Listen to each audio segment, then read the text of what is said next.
E aí nós temos equilíbrio econômico e financeiro do contrato, quer dizer, que é uma figura trazida do direito francês, e que a ideia é que ele constitui o instrumento principal para quê? Quer dizer, primeiro, coisa principal, o regulador amarrar suas mãos, no sentido de evitar amarrar as suas mãos no sentido positivo, não é que não fazer nada, tá certo? É simplesmente ele a não adotar e ao mesmo tempo não acatar comportamentos oportunistas. Quer dizer, ele ser capaz disso, de ex post, a posteriori, ele ser capaz, ele não exercer comportamento oportunista e também não sofrer um comportamento oportunista por parte do agente regular. Segundo, alocar riscos. Quer dizer, a questão do equilíbrio econômico-financeiro está intrinsecamente relacionada à questão do balanço de riscos entre as duas partes. Quer dizer, cada vez mais, os contratos de concessão, contratos de arrendamento, de portos, quer dizer, a ideia é uma alocação de risco. E aí a gente cada vez mais se comunica com teoria de finanças. Cada vez mais um profissional diferente do pessoal de economia de regulação, mais o pessoal de mercado que mexe mais com isso. Qualquer mudança com uma política populista, de tarifas ou obrigações deve ser compensada. E a questão é que pode ser acionado tanto para aumentar quanto para diminuir lucros, preços e lucros. Na Constituição, na legislação brasileira, a gente tem, quer dizer, essa famosa frase aí da Constituição Federal, do artigo 37 e 21, mantidas as condições efetivas da proposta, toda vez que o advogado fala, olha, tem alguma previsão de equilíbrio econômico-financeiro na Constituição, diz, não, isso aí fala de equilíbrio econômico-financeiro. Então, ficou isso aí, tá certo? Não é muito claro, mas enfim, mas todo mundo faz essa associação e ficou desse jeito. É uma coisa meio assim, etérea, mas é isso aí.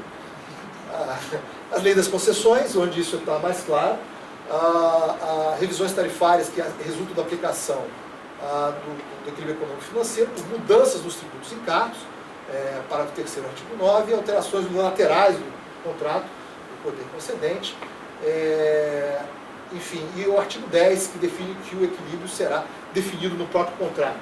Os conceitos, a alocação deve ser definida no próprio contrato. A lei de licitações, a 8666, ela ativa, ela já é mais explícita em relação a você falar de contingências imprevistas e imprevisíveis, quer dizer, que é aquela função que a gente tinha colocado, e a lei das PPPs também remete à repartição dos riscos ao contrato. Então, quer dizer, dá uma soberania maior, quer dizer, o contrato, cada setor é quem sabe melhor como fazer essa alocação de risco, não faz sentido fazer uma grande alocação de risco a priori. O que a gente está testemunhando que está acontecendo é um grande avanço no desenho, isso pelo menos no plano federal, e aí obviamente que nós também vamos poder falar do plano estadual, mas no plano federal a gente eu conversei isso com o Fred há 2 semanas atrás, quer dizer, a gente tem tido o avanço da tecnologia. Ultimamente eu gosto não de falar tão bem do governo, mas nesse caso, talvez não do governo, mas da ação das agências reguladoras em geral, tem sido muito positiva, no sentido até, quer dizer, de conhecimento cruzado, de cross-learning entre elas, no sentido de que isso surgiu muito em rodovias em 2009, que em 2007, 2009 já melhorou bastante o contrato, essa alocação de risco, a descrição, os procedimentos para você pedir equilíbrio econômico-financeiro, isso já melhorou bastante em termos de completar o contrato. Então, na verdade, minha crítica positiva está no sentido dessa tentativa de você buscar um contrato um pouco mais completo em relação às hipóteses de renegociação. É isso que o equilíbrio econômico-financeiro deve trazer para a gente. Elas, em geral, eram muito genéricas antigamente, em geral, eram bastante genéricas. Nos contratos de concessão não tinha uma seção específica para alocação de riscos. Você não falava isso expressamente. Você não falava, que é uma forma de alocar risco. Na verdade, era muito associado ao equilíbrio, ao que a gente chama de um incentivo de baixo poder, de basicamente manter a rentabilidade da empresa para ela continuar tocando aquele negócio. Isso passou, quer dizer, se desenvolveu com uma coisa assim, olha, você alocar riscos de uma forma ótima é uma das coisas boas de você passar atividades para o setor privado, tá certo? Isso é uma coisa, quer dizer, os riscos que o setor privado está melhor capacitado para incorrer, isso é uma das grandes vantagens que você tem. Se você não tiver isso, você joga fora boa parte das vantagens que você tem em privatizar, em conceder, enfim, seja lá o verbo que você quer utilizar, né? Privatizar não deixou de pegar bem ultimamente. Bom, em rodovias, os contratos de 2007 já eram razoavelmente exaustivos, de aeroportos são bem exaustivos, e em 2009 você realmente, em rodovias, deu um salto qualitativo que continua melhorando em 2012. Obviamente que pode... você cria essa figura. No caso de rodovias, quer dizer, no caso de portos não faz sentido, tem um desconto de reequilíbrio, porque você vai direto na tarifa. Então você diz, olha, você não fez um investimento, olha que pena, então eu vou tirar da tarifa. Então, quer dizer, isso já é previsto no próprio contrato. Antes você já fazia isso nos contratos de 2007, mas quer dizer, não era uma coisa tão bem prevista no contrato como é no contrato de 2009 e no contrato de 2011. E a ideia do fluxo de caixa marginal também, quer dizer, que no final das contas você vai zerar essa ideia de que você, quer dizer, se você vai ter uma plena compensação em tese, o valor presente daquela coisa tem que ser zero. Quer dizer, não pode aduzir um custo para você e nem uma receita a mais, em tese, quer dizer, em termos de valor presente.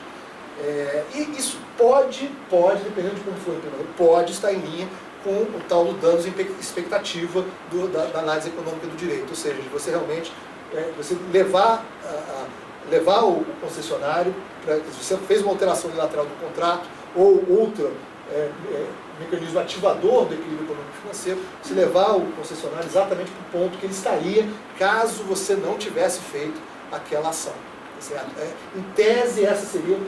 Não é muito explícito isso, tá certo? Mas eu acho que é uma diretriz interessante para você seguir. Quer dizer, quando você olha, talvez você possa esclarecer, mas eu já cansei de olhar lá o que é fluxo de caixa marginal, o que quer dizer isso, mas ele é muito contábil ainda, ele não está com esse conceito muito bem claro. Bom, os contratos de concessão de aeroportos também vão na mesma linha e as minutas de contrato ferroviário também. Questão relevante, o refinamento dessa metodologia baseada no fluxo de caixa marginal está de acordo com critérios de danos expectativos? A resposta é eu não sei. Essa eu acho que é uma provocação das mais importantes, assim, de que direção que a gente quer que vá essa ideia de equilíbrio econômico e financeiro, de alocação de riscos, baseado no fluxo de caixa marginal. Ele realmente é uma contrapartida de implementação dessa ideia de danos expectativos? Eu acho que faria todo sentido que fosse. Certo? Portos e equilíbrio econômico-financeiro estão iniciando agora. Na verdade, o pessoal da ANTAC descobriu que lá no início da década passada tinha um contrato de swap que tinha proposta de equilíbrio econômico-financeiro, mas bastante genérico. Falava de atos imprevisíveis, imprevisíveis, alterações unilaterais do contrato, revisão do preço de arrendamento. Quer dizer, a diferença de portos com os outros é que não tem tarifa, né? Quer dizer, você não tem uma tarifa regulada, que é usualmente o grande mecanismo de revisão é a tarifa. E você não tem isso em portos, então você tem que ajustar em outras coisas. Você tem agora essa resolução 3220 de janeiro de 2004, ela é razoavelmente recente, que traz várias normas para equilíbrio econômico e financeiro. Eu destacaria, você tem um procedimento para ativação, quer dizer, uma coisa que você não tem equilíbrio econômico e financeiro de uma forma generalizada, método do valor presente, quer dizer, fluxo de caixa marginal, basicamente copiado dessa coisa de rodovias, ou está trazido de aeroportos e ferrovias também está nas minutas. A taxa de desconto a ser definida pelo ANTAC.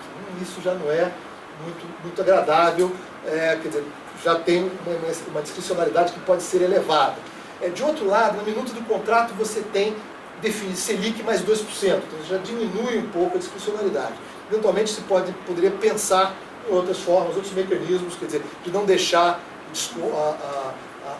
o problema todo quer dizer, qual a taxa que você vai descontar lá o valor presente. Então, isso, se você deixar aí para a ANTAC decidir, pode ser muito arriscado.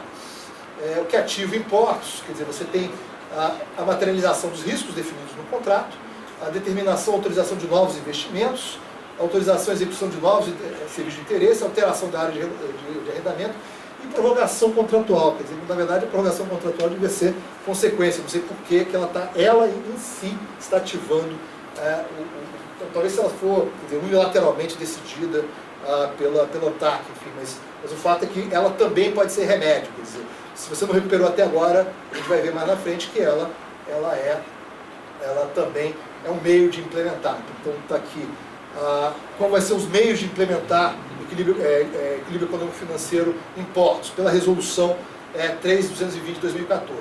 Primeiro, redução dos valores financeiros previstos no contrato de arrendamento.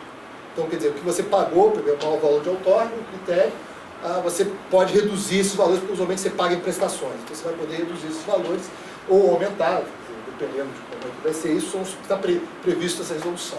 Modificação das obrigações contratuais, que você tiver eventualmente. Extensão ou redução do prazo de vigência do contrato de arrendamento. Eu vou fazer uma ponte interessante pela proposta que ultimamente tem sido muito discutida, do Engel, são os chilenos, o Engel, Galetovic e Fischer, você usar como critério, inclusive, de você colocar, você reduzir o prazo de vigência, quer dizer que na verdade você bidaria, fazer o bid com base no valor presente, tá certo? Então, se caiu, quer dizer, tem um risco de movimentação caiu, você vai estender para poder recuperar aquele dinheiro todo, isso aí, mas aqui não é assim, quer dizer, basicamente você está resolvendo depois e não antes, mas seria uma ideia, eventualmente, para outras concessões.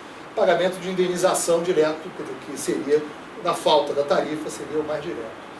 Bom, aí eu na verdade, coloquei os vários riscos que são colocados, quer dizer, eu já estou com o tempo já quase praticamente esgotado, mas na minuta de contrato, esses riscos são muito parecidos com Rodovias 2009, quer dizer, são muito parecidos, quer dizer, na verdade você tem aí, estão trocando bastante figurinhas entre eles, e a alocação de riscos também está muito próximo, quer dizer, obviamente, tem essas novidades, danos por manifestações sociais e ou públicas, isso aí é coisa bem, quer dizer, de junho do ano passado ficou muito, puxa, será que, como é que eu aloco esse tipo de risco? Começa a ficar quase uma certeza de que pode acontecer. E aí tem toda a discussão de como você aloca cada um desses melhor, não teria tempo para colocar. Tem essa ideia, bom, tem um caso que eu gostaria de colocar, quer dizer, um caso de caso fortuito ou força maior, que tem a ver com contingências imprevisíveis, certo? Seja ocasionados por ser humano ou por desastres naturais. Tem uma diferença que quando ele é segurável, é o risco do concessionário. Quando ele é não segurável, o risco é do poder concedente. A questão, obviamente, como é que se vai definir, quer dizer, aí tem um risco muito grande, definir se tinha ou não tinha na época um seguro no mercado que atenderia a essas especificações. Então você vai ter que voltar ao tempo, isso tem um risco muito grande, mas a ideia faz sentido. A questão toda vai depender de implementação. Tá certo? Mas enfim, cada um deles, em geral, eles vão na direção certa, mas tem vários outros, como por exemplo licença de meio ambiente, eventualmente o poder público pode ter melhores condições de tratar com o seu próprio órgão do meio ambiente, do que se em rodovias, isso pegou bastante no caso da rodovia federal, na comparação com São Paulo, parece que todos eles dizem, não, eles deram certo porque eles fizeram antes. Bom, então a competência deles, né? Mas enfim, eles fizeram certo. Algumas coisas são riscos integrais do poder concedente, usualmente é uma coisa pequenininha, né? Talvez tenha essa coisa, se é risco integral do poder concedente, tem que ser pouquinho, concessionário tudo. Eventualmente não. Descumprimento das obrigações controladas dele mesmo, cuja recuperação, quando o passivo ambiental quando o problema já estava lá e não tinha sido identificado, enfim, custos enrolando para entregar a área, enfim. Isso era um outro ponto que eu ia entrar, mas eu acho que é desnecessário, eu posso parar neste momento. Muito obrigado. Obrigado, César. Acho que talvez a gente tenha tempo para questões aí, para levantar os pontos que você não abordou. Queria passar para a Carla Bertocco falar agora. Ela é diretora-geral da Artesc, que é a Agência Reguladora de Transportes do Estado de São Paulo, tendo antes sido também diretora de Relações Institucionais da Arcesc, de Saneamento e Energia, e assessora da presidência da Sabesp. Também coordenadora do saneamento da Secretaria de Saneamento do Estado de São Paulo. Então, Carla, por favor, sua apresentação.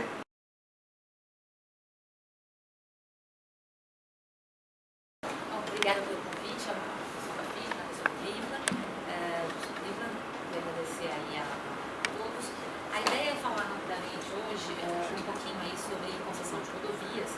Eu não vou usar totalmente o PowerPoint, por isso estou colocando na apresentação mesmo, a gente pode usar o longo do slide, mas o tema que me foi colocado, eu acho que ele é muito interessante, em que medida a regulação pode ajudar aí a logística, né, de transportes no país. Obviamente eu vou falar mais estritamente de rodovia de São Paulo, tenho a pretensão de falar dos demais porque não conheço, mas aqui em São Paulo acho que a gente pode falar disso de duas formas, né? A resposta basicamente, eu acho que vem a essa questão de duas formas. Deixa eu ver se eu posso falar.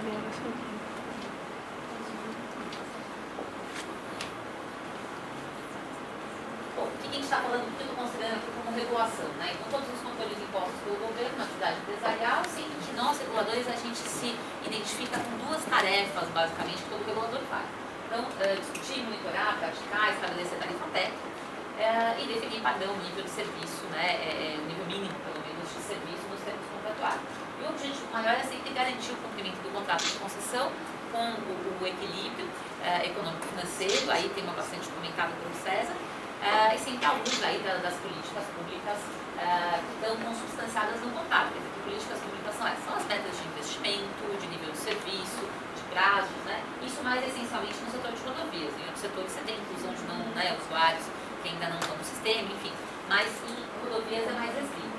Agora, como que a regulação pode ajudar o setor, o desenvolvimento, enfim? Eu acho que a gente tem duas respostas. Então, a primeira, eu acho que é muito relevante e que, assim, nenhuma dessas é novidade para ninguém. Eu acho que o mérito, se tem na nossa mesa hoje, o César colocou bem, é colocar que a situação é só um pouco mais complicada no mundo real do que isso.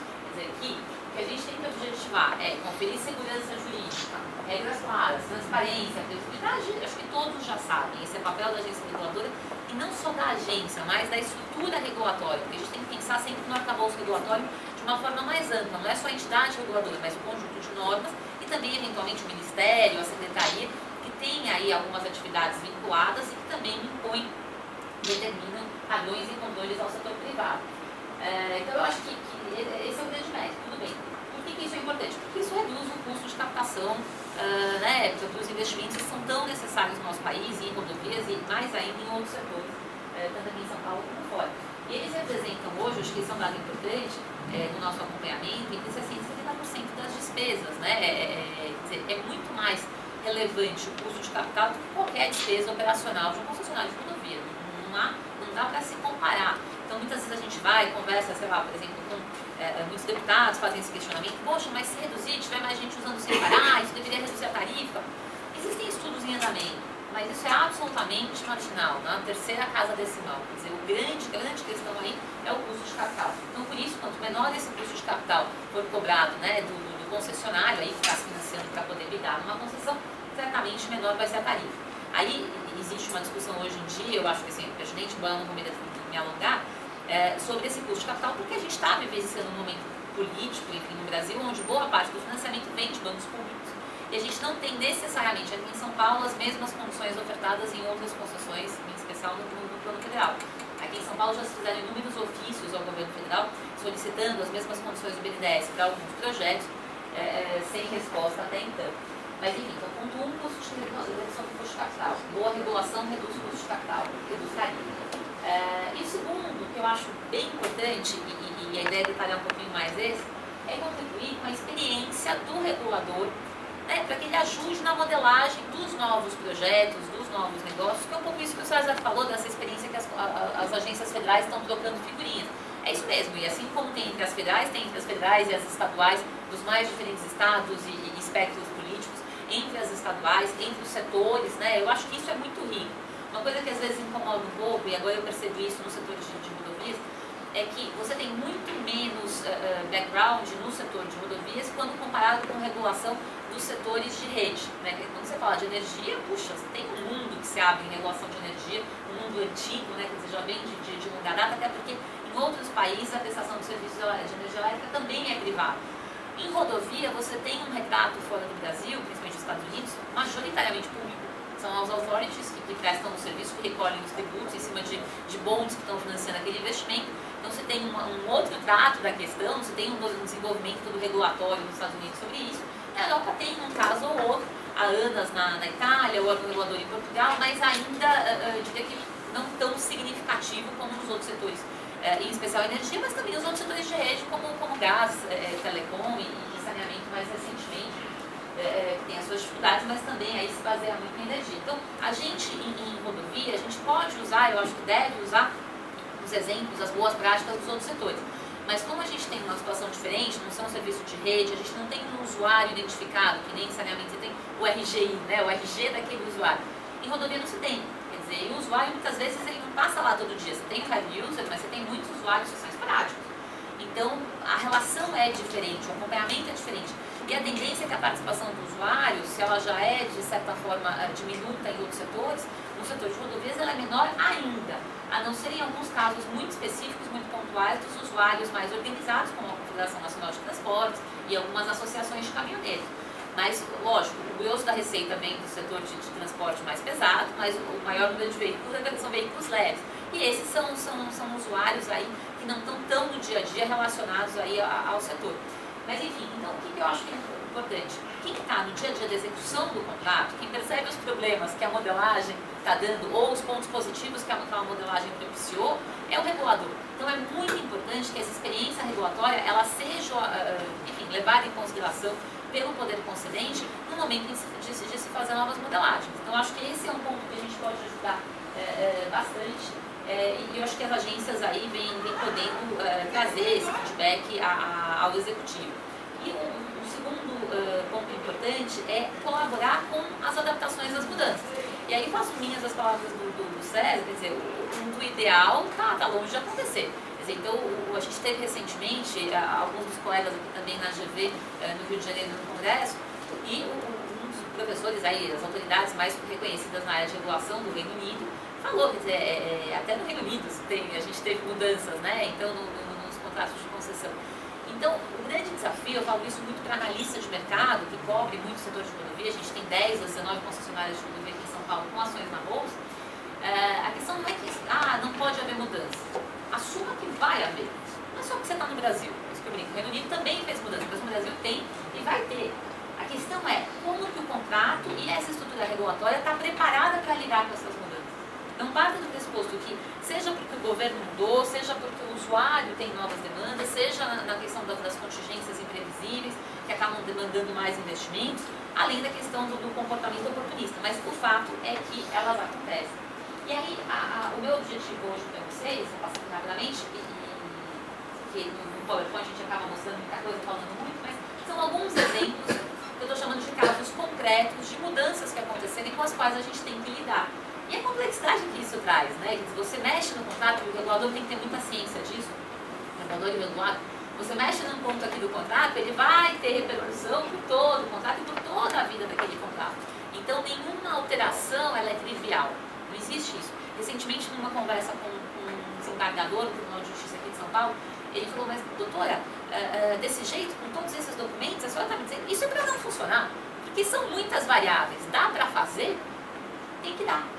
Não tem alternativa. Se as mudanças vão acontecer e a gente tem que reequilibrar, porque essa é a grande máxima nossa, seja pela Constituição, seja porque a gente está sempre buscando, né, defender o reequilíbrio para manter a segurança jurídica e a atração e os investimentos, tem que dar, tem que se buscar uma forma. E por isso que a regulação está ficando cada vez mais sofisticada, porque a gente tem diversas repercussões aí no contrato, mas felizmente eu acho que aos poucos também a gente está podendo contar nas agências reguladoras com um corpo cada vez mais qualificado. Então, assim, eu acho que no primeiro momento a gente teve a presença nas agências reguladoras de ex-funcionários dos setores regulados, eu acho que esse é um perfil, e aos poucos isso vem mudando, do bem e do mal. Quer dizer, você tem situações onde os novos reguladores aí se agloram todos os poderes do mundo, uma regulação bastante ativa, que às vezes extrapola as suas funções e chega a se confundir com os limites aí de atuação do próprio poder concedente, e você tem situações onde não, onde você tem reguladores bem preparados que estão ali dispostos a lidar com isso.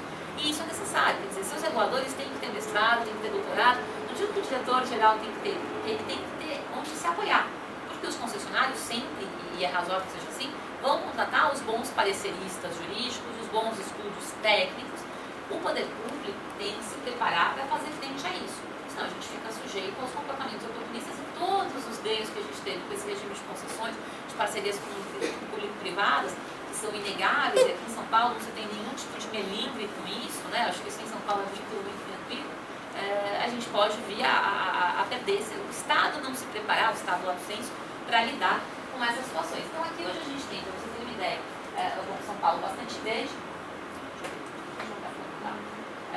e um programa de concessões de rodovia que a gente tem 19 concessionárias, 12 na primeira etapa, com 98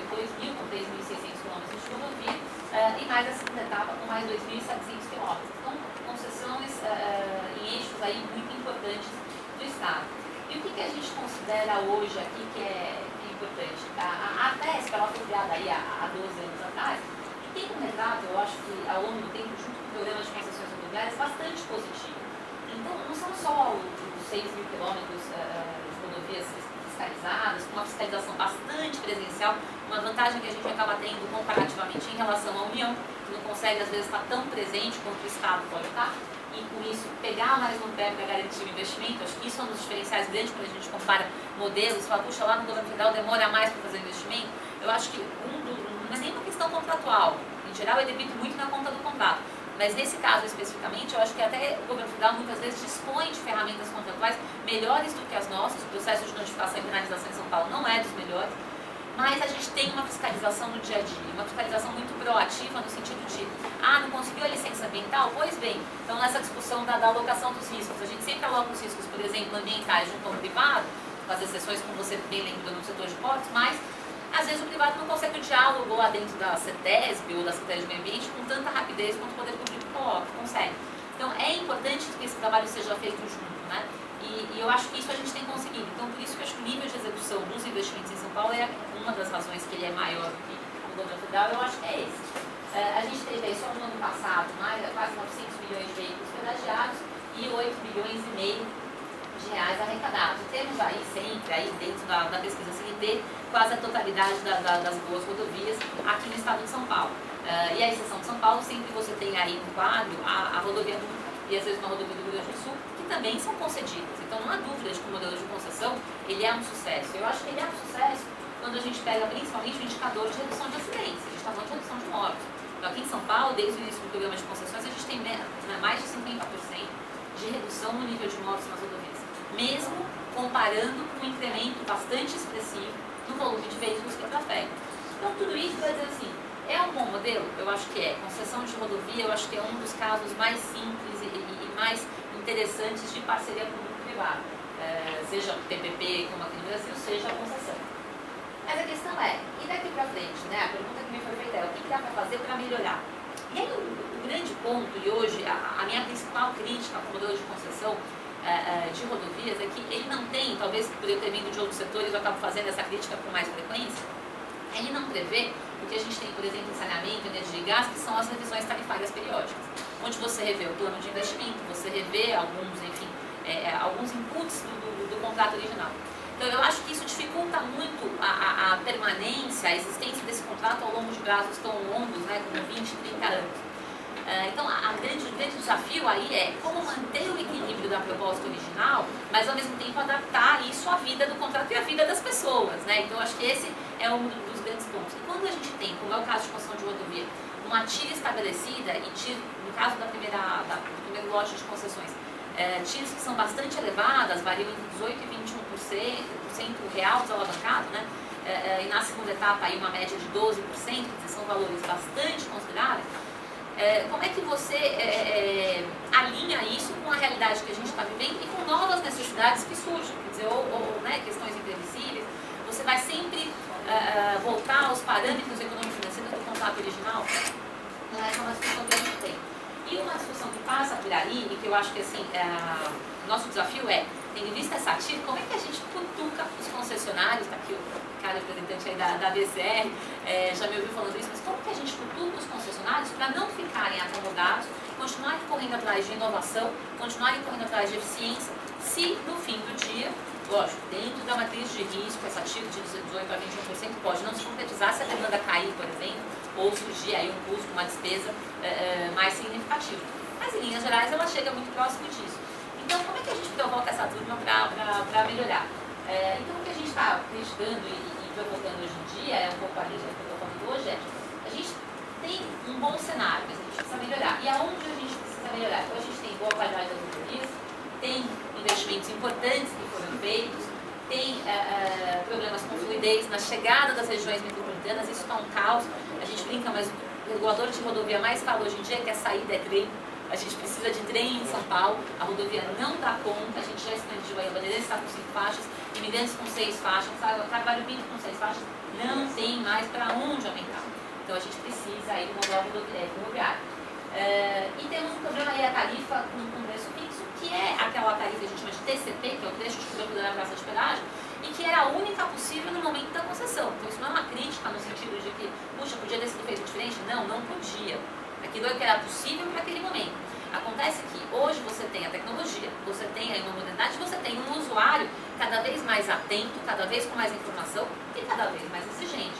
Então é natural, além de diversos projetos de lei tramitando no âmbito do Congresso Nacional, que começam a prever, por exemplo, a isenção dos moradores das cidades que têm praça de pedágio, que é um desvirtuamento absurdo que a gente tem do modelo e que, se a moda pega, daqui a pouco nenhuma concessão mais para em pé. Né? Então, assim, a gente tem projetos importantes, de certa forma demagógicos, que a gente tem que buscar enfrentar. Ao mesmo tempo, não dá para dizer que o modelo que a gente tem é o único possível ao longo de toda a existência da concessão. Por isso, a ideia, então, da gente cobrar com tecnologia, cobrar pelos meios eletrônicos, incentivar isso e aí poder, na medida de cada concessão, de cada realidade, cobrar pelo trecho percorrido, uma tarifa mais justa, a mesma tarifa quilométrica, mas uma tarifa mais justa. Isso significa que existem pessoas hoje que vão pagar menos, porque elas não usam todo o TCP, o trecho de cobertura da praça de pedágio que foi colocado à sua disposição, mas tem outras tantas que não pagam nada hoje e que tem que começar a pagar. Então essa é uma discussão que inclusive tem um componente político muito sério. Enfim, temos uma baixa interação com o usuário. Então onde a gente quer chegar? Com o uso da tecnologia, de outros meios de pagamento. Eu brinquei aqui que é um carrinho de compras, a gente está buscando sempre alternativas, buscando o que há de melhor no mercado, para chegar no aumento da arrecadação eletrônica, com isso poder implementar o que a gente chama de sistema ponto a ponto, mas pode ter qualquer nome, free flow, enfim, sistema de cobrança por trecho percorrido, mais fluidez e conforto nas rodovias por meio de mais investimento, principalmente nos acessos das regiões metropolitanas, mas isso tudo tem um limite, serviço mais eficiente, moderno, quer dizer, ainda que se atenda os níveis de serviço hoje, a gente tem que elevar. Quer dizer, você tem rodovias pelo país bastante inteligentes, como que a gente transfere isso e traz também para as nossas rodovias? E aí mais informação ao usuário, que está sempre demandando, um uso racional da rodovia, como todo bem que tem que ter um uso racional, por isso essa ideia de cobrança percorrida, por trecho percorrido, que todo mundo paga. Então, de repente, aquele usuário que fala, olha, eu vou por ali, que é mais rápido e não pago nada, então ele usa para ir, por exemplo, do shopping center até a Telha Norte e entope a rodovia, ele passaria por reclamar, mas aí você passar lá e vai pagar R$1, vale a pena? Pelo menos com isso você começa a racionalizar. Enfim, com isso obter uma tarifa mais justa. Eu não vou passar no detalhe, mas é só mostrar aqui a evolução que a gente fez aí, em termos de mudança de padrão, um padrão mais moderno de cobrança eletrônica. E aí os grandes números que eu chamo a atenção de todos, né? A gente começou lá atrás, em 2000, com um baixo nível, obviamente, de cobrança eletrônica. É uma obrigação original prevista nos contratos de concessão. Isso foi aumentando, os atualizar o gráfico em tempo, mas que a gente chega hoje a 2,5 milhões de táxis ativos em São Paulo. Lógico que isso proporcionalmente é pouco comparado com a nossa frota, mas é bastante quando a gente compara com os usuários de rodovia. E a gente já tem aí cerca de 62% da arrecadação por meios eletrônicos em São Paulo. E a ideia é que agora a gente teve uma abertura de mercado. Então, antigamente a gente tinha um mercado monopolista com só um prestador de serviço, que é o Sem Parar, que a maioria de vocês conhece. Hoje a gente já tem 4 empresas autorizadas. Então, o Sem Parar, a DB Trans, a Connect Car e a Move Mais. A Move Mais ainda não começou a operar, já está autorizada, mas está finalizando os contratos com os bancos. E uma diversidade de plano pós-pago, pré-pago, quer dizer, visando de alguma forma atender o perfil de cada usuário para estimular todo mundo a migrar para o mercado da cobrança eletrônica. Ah, mas por que isso? Primeiro porque, enfim, eu acho que é uma cobrança mais eficiente, emite menos CO2, dá mais fluidez na rodovia, faz todo sentido. Mas mais do que isso, quer dizer, onde a gente quer chegar? A gente quer chegar no que a gente está chamando de sistema ponto a ponto. Então, só para mostrar, a gente tem 3 projetos pilotos hoje em dia em andamento. E a gente consegue chegar, vou mostrar um exemplo para vocês, então, a resolver problemas desde isolamento dos bairros, onde a gente tem aí um bairro que fica sem uma via municipal e precisa passar pela praça de pedágio para chegar na cidade, nos serviços públicos da cidade, então é uma população que fica muito penalizada. E aí, com o ponto a ponto, ele não deixa de pagar, é isso que eu sou contra. Isenção não, porque ele usa a rodovia, quem usa paga. Mas que ele pague proporcional, ele deixou de pagar R$2,10 para pagar 60 centavos, é proporcional à quilometragem que ele percorreu. Até outras situações, onde a gente tem, esse aqui é um mundaréu de portos, mas que é lá em Indaiatuba, as pessoas que moram aí na região de Indaiatuba, como a praça está na cidade deles, e uma praça com TCP de 70 quilômetros, elas pagavam aí R$10 para chegar até Campinas, percorrer aí um pouco mais de 20 quilômetros. Não é razoável. Em compensação, o sujeito que mora em Sorocaba pode ir até Indaiatuba e não paga um centavo por isso. Então, aos poucos, o que a gente está fazendo é implantando os códigos. Obviamente, quem é de Indaiatuba e aderir ao ponto está feliz. O inverso não é necessariamente verdadeiro. E aí vem a questão, vou passar aqui rapidamente, mas são os nossos desafios, porque você não pode obrigar as pessoas, né? Olha, todo mundo vai tentar e todo mundo vai pagar do jeito que eu quero. As coisas não funcionam assim. Então, a gente tem que trabalhar primeiro com uma transição bastante importante e com um ambiente facultativo dos dois sistemas durante um bom período. Lógico que aí o que a gente tem que desestimular é o comportamento oportunista, nesse caso do usuário, para que ele não deixe assim, olha, quando for conveniente eu quero conta pontos, quando não for conveniente eu quero pagar na praça.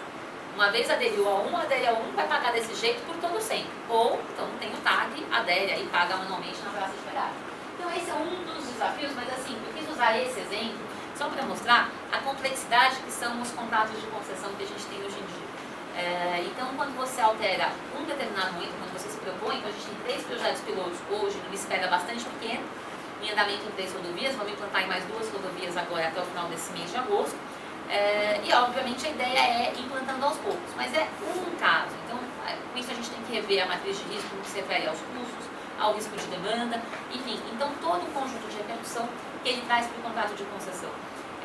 Além disso, a gente tem situações, como foi comentado pelo César, um outro exemplo só, rapidamente, que é a questão do fluxo de caixa marginal. Então, novos investimentos são necessários? Super necessários. A gente não é exatamente no Brasil os melhores do mundo em planejamento. E às vezes acontece vamos dizer, do Estado achar que a cidade vai crescer aqui para a esquerda e a cidade cresce aqui para o lado direito. Você não previu os investimentos necessários. E o interior de São Paulo hoje teve um crescimento muito importante, reclama muito principalmente do congestionamento. Então você está tendo muito problema nos entroncamentos e principalmente nas rodovias concedidas, que são as principais do Estado. Então aqui o desafio foi implementar essa metodologia que o César comentou do fluxo de caixa marginal, trazendo então uma nova TIM, então só para dar um exemplo concreto. No caso da Ecovias, a gente fez o investimento do Trevão de Cubatão e mais 2 pistas lá na Domênico Rangoni, no sentido do Porto de Santos. Um investimento originalmente de 326 milhões de reais, bastante expressivo, não previsto no contrato de concessão e foi feito com uma TIR de 9,1 ao invés da TIR de 21,6 original do contrato de concessão. Então, acho que foi um ganha-ganha, foi consensual, foi em cima de uma metodologia. Não é uma coisa como o Selic mais 2, mas uma metodologia que foi acordada, a gente contratou até a FIP, por coincidência, desenvolveu para a gente uma forma aí de calcular o OTO, fizeram consulta pública implementando. Enfim, são exemplos que a gente tem para essa questão. Eu acho que o desafio hoje, então, boa regulação, transparência, é fundamental para ajudar a melhorar a infraestrutura. Mas o nosso desafio hoje, como a gente já tem aí 10, 15 anos, até um pouco mais desses serviços concedidos, é como lidar com as concessões diante das diversas mudanças que a gente acaba tendo que enfrentar. É isso.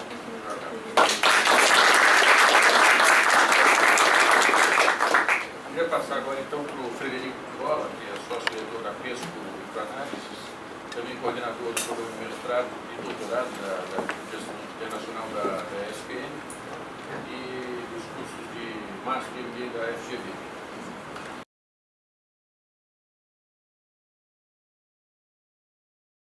Bom, a gente tem no setor de aeroportos, aqui um roteirinho para a apresentação, eu tenho 15 minutos distritos, e temos, para falar desse setor, 4 pontos principais, uma retrospectiva, o que a gente pode chamar de uma década perdida para o transporte aéreo brasileiro, principalmente no segmento de infraestrutura.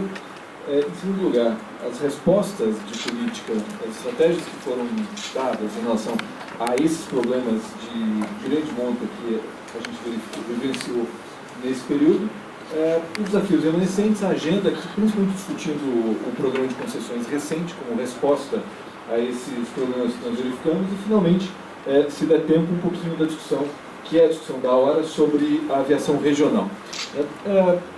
Ainda que a gente não tenha segurança com os indicadores de percepção sobre a qualidade da infraestrutura fornecidos, por exemplo, pelo Oregon Forum ou pelo IMD, eles trazem coisas interessantes. Quer dizer, em 148 países, o Brasil fica lá em 123º no último ranking, melhorando 10 posições, mas acho que nessa posição a vergonha é muito grande. Você pode fazer um gol depois de levar 7. É mais ou menos por aí. E dado que essa percepção vem piorando nos últimos anos, é algo também que nos chama a atenção, o que aconteceu em relação a isso. Na pesquisa do IMD, um grupo mais restrito de países, com 64 países, ou 59 países, a gente também verifica uma piora muito significativa. Esse é o quadro de infraestrutura do ranking de percepções do IMD, né? Acho que todo mundo conhece, um dado bastante comentado, a imprensa gosta muito, né? E a gente passou de 93º para o 123º.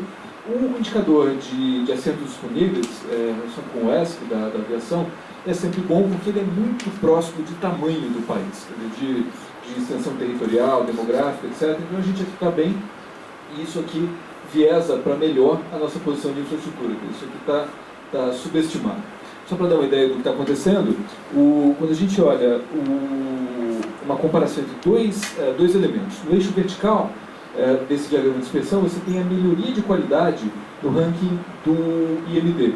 Aqui a nota vai de 0 a 10. O que eu estou medindo aqui é entre 2002 e 2011, qual a variação da nota dos países. Quer dizer, aqui a Coreia ganhou 2,5 pontos, quase 3, de nota. Os Estados Unidos melhoraram sua nota em 0 pouco, ou seja, a posição no eixo vertical mostra o ganho de nota dos países ou perda de nota dos países. Nota que o Brasil perdeu quase 4 pontos na sua nota durante uma década, o que é espetacular. E é tradicional a explicação de que tivemos um imenso afluxo de novos passageiros no sistema de transporte aéreo, o que reflete, em primeiro lugar, um choque de demanda. Esse choque de demanda tem a ver com, por exemplo, a entrada da Gol em 2001, depois a entrada da Azul. A operação em Viracopos foi muito importante nesse sentido, criando novas malhas sem passar pelos centros, pelos hubs anteriores, que tem um hubzinho ali, um hubzinho cada vez mais desenvolvido em Brasília. Houve mudanças no transporte aéreo que deslocaram a demanda de passageiros no Brasil. E é muito comum na imprensa a gente ver aquele argumento esquisito de que a demanda levou à deterioração da qualidade. Bom, quem opera projetos de infraestrutura sabe que demanda é densa, não é problema. E aqui no Brasil a gente trata a demanda como problema. Para desmistificar de vez essa falácia, a gente pode olhar o choque de demanda do eixo horizontal que experimentaram China, Índia, Indonésia, Peru, România, Ucrânia, com melhora significativa da nota. Ou seja, melhora de demanda que não é tão espetacular quanto desses países, mas não é modesta quanto dos países desenvolvidos. Ou seja, o Brasil experimentou uma evolução importante da demanda nesses 10 anos. Nada tão espetacular quanto esses países, mas esse crescimento da demanda veio acompanhado de piora da nota, da percepção de qualidade, enquanto nos demais países o crescimento da demanda foi justamente acompanhado por melhora da nota. Então eu acho que o argumento é falacioso, que a gente ouve na imprensa, e aqui está a trajetória da nossa nota. De 7 em 2002, passamos para menos de 4, enquanto a média dos demais 59 países passou de quase 6 para mais de 7. O transporte aéreo mundial vem melhorando de percepção de qualidade, enquanto o nosso piorou. É isso que eu acho que a gente pode chamar de década perdida do transporte aéreo brasileiro. Os períodos de 2002 a 2011, 2012 é efetivamente um período onde nós desperdiçamos não apenas a abundância de capitais, a gente falava agora do almoço, mas também o aumento de passageiros. Não é exclusivamente um choque de demanda, um deslocamento da demanda, mas também uma função do aumento da demanda por conta da iniciativa regulatória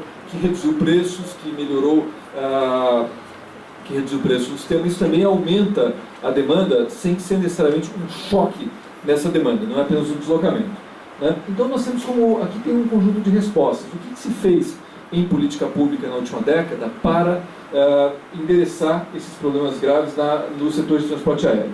O primeiro deles, parece muito significativo, é o marco regulatório, a criação da ANAC em meados da década passada. Quer dizer, esse é um movimento muito importante, que nos trouxe avanços bastante significativos na regulação e na liberalização da aviação. O segmento internacional foi algo bastante expressivo, o segmento doméstico também foi importante. A ANAC foi uma agência criada e que teve iniciativas muito importantes na aviação, mas não tão expressivas, eu diria até inexpressivas na área de infraestrutura. Enquanto a aviação, no ambiente da regulação do transporte aéreo, avançou significativamente nesse período, a agência não teve o mesmo sucesso, ou até diria que, em alguns casos, pode ser considerado também como parte de um conjunto que levou a um fracasso na área de infraestrutura aeroportuária. E esse pouco avanço na regulação tem a ver, claro, com o desenvolvimento do próprio marco regulatório. A gente sabe, os setores que introduziram o seu marco regulatório recentemente têm um período de maturação desse marco. Na minha opinião, a ANAC tem uma boa estrutura de constituição, tem um bom desenho institucional, mas padece do mal de ter sido constituída no momento em que o governo que a constituiu não tinha um compromisso com a independência regulatória. Esse ponto já foi bastante discutido, o Isaac levantou esse ponto bastante, de forma muito interessante no nosso debate da manhã, mas então esse problema de staff da agência inicial depois foi melhorado ao longo da vida da agência, mas a regulação aí tem uma maturação. Então eu imagino que aqui a gente pode ter notícias positivas ainda, que isso está em desenvolvimento, tem uma curva de aprendizado, mas claro, com a condição política, com a forma como vem sendo tratadas as questões do staff, do comprometimento do governo federal, especialmente com a independência regulatória, com a autonomia dos entes reguladores, isso pode ser comprometido. A segunda resposta foi uma mudança no locus da política no governo federal. Ali se transferiu do Ministério da Defesa para uma secretaria específica, que é a Secretaria de Aviação Civil. Certamente aqui o endereço ficou mais claro, mas também não se viu aqui grandes mudanças, ainda que a gente saiba, no âmbito da SAC, a gente viu profissionais competentes e com boas propostas, endereçando essas propostas no debate público, quem frequentou os debates acompanhou, mas não avançou como se esperaria em função dessa mudança. Eu acho que no contexto de quem trabalha com 39 ministérios, um a mais não ajuda muito. E uma outra resposta, essa bastante significativa, de onde se esperaria um resultado importante, é o aumento dos investimentos da Infraero. Aqui, indo para o dado diretamente, depois eu volto, a gente viu um salto dos investimentos da Infraero, ainda que não liberados, mas o desembolso foi importante, e daria para imaginar que com esse aumento do investimento a gente teria uma melhora. Não aconteceu. Também não foi essa a resposta mais efetiva. O que de fato aconteceu, que nos permite antecipar e vivenciar uma melhoria mais significativa, é a introdução de participação do setor privado. Chamem como privatização ou como o programa de concessões. Aqui a gente teve, de fato, uma melhoria. Notem que, quando a gente fala de programas de reforma setorial em infraestrutura, quase necessariamente no mundo moderno, a gente fala em participação do setor privado. Muito raramente, em ambientes de reforma setorial de infraestrutura, em quase todos os países, se faz reforma setorial sem envolver capitais privados em algum nível. Eu acho que aqui a gente tem um ponto importante para discutir o formato dessa melhoria. Claramente a gente teve uma melhoria significativa em função desse programa de concessões, mas ele ainda precisa ser discutido e espalhado para todo o sistema no Brasil. Com isso a gente pode dizer que as respostas dadas à década perdida são claramente insuficientes.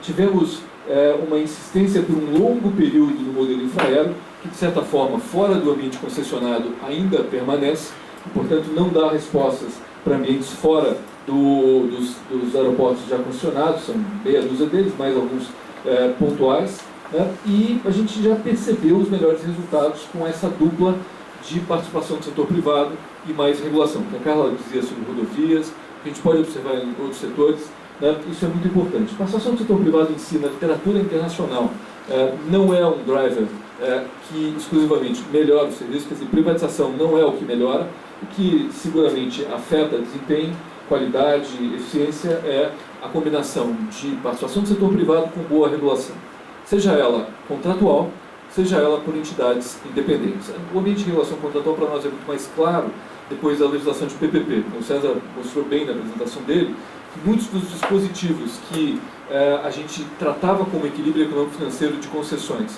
na década retrasada, principalmente depois do ambiente da Lei 8666, hoje a gente trata dentro de contratos específicos, isso reduz bastante, reduz significativamente a carga que a gente atribui a esse Instituto do Equilíbrio Econômico-Financeiro. Como o César lembrava, isso é feito para proteger o concessionário de ações discricionárias, eleitoreiras, demagógicas, como a Carla falava, mas muito desses instrumentos já hoje não são tão necessários quanto no passado, em função de estarem dentro de conjuntos contratuais, especialmente depois que se passou a trabalhar mais, e o César lembrava, na tecnologia de elaboração de matriz de riscos econômico-financeiros nas concessões. Isso veio muito com a Lei 1.079 de PPP, mas foi incorporado de maneira significativa no ambiente da 8987, da Infraestrutura Elétrica da 974, das concessões comuns.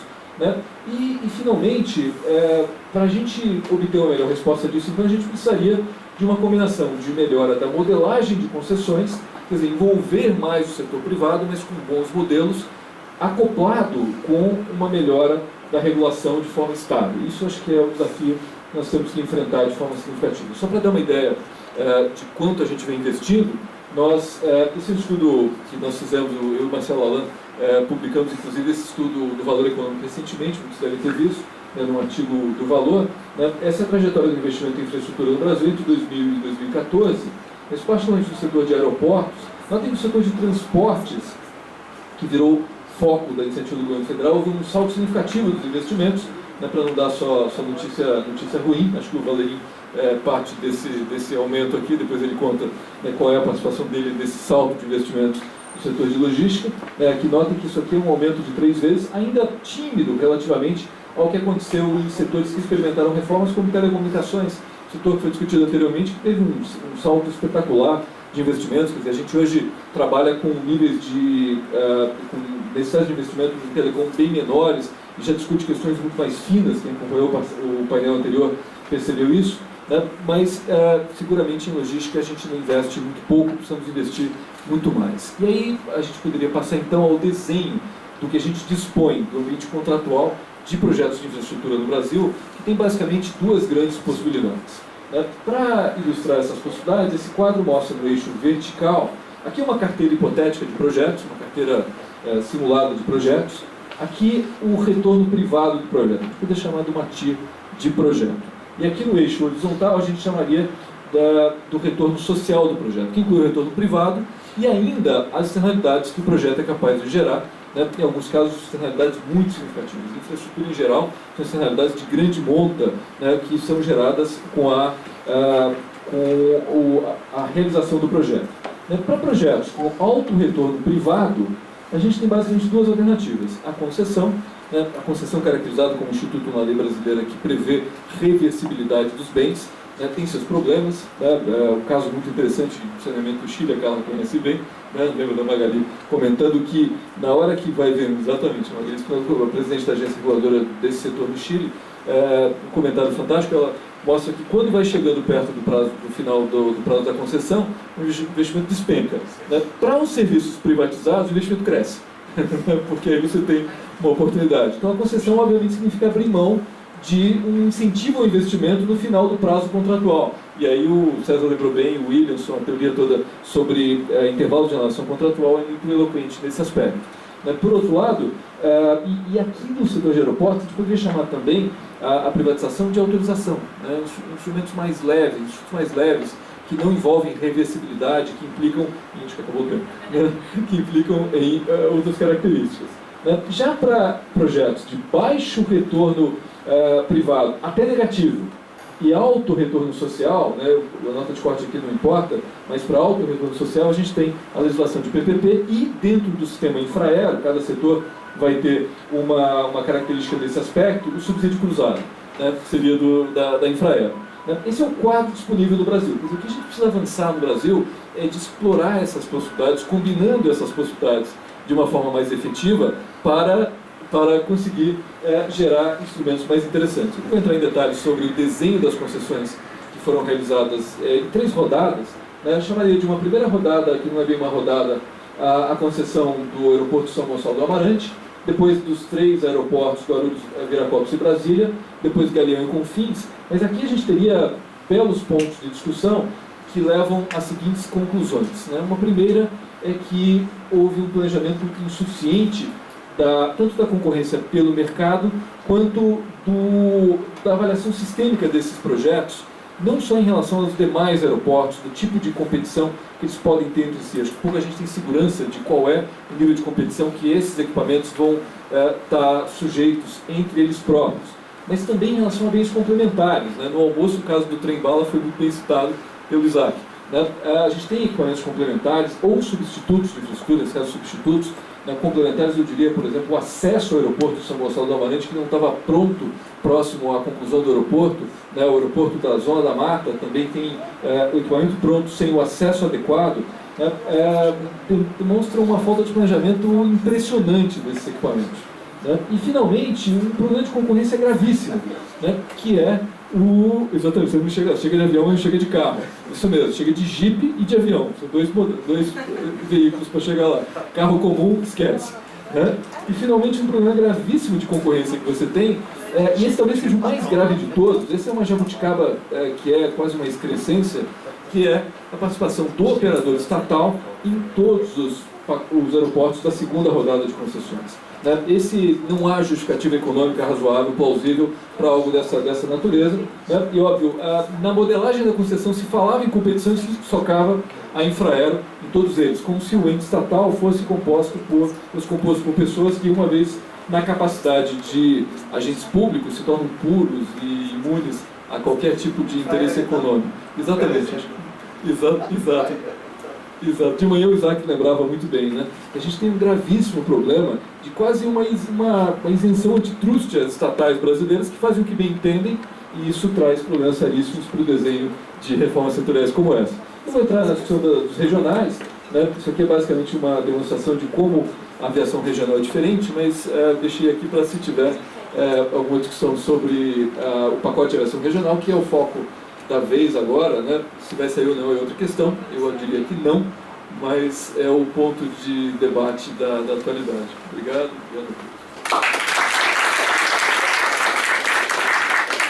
Fred, passar agora então o Luiz Felipe Valerio Pinheiro, que é sócio da PPPG Advogados, foi coordenador de Infraestrutura e Energia da Casa Civil, Presidência da República, membro também do Comitê Interministerial da AGU, perante o Tribunal de Contas. Professor da Direito Administrativo e Jurídico da GV de São Paulo e também da PUC de São Paulo.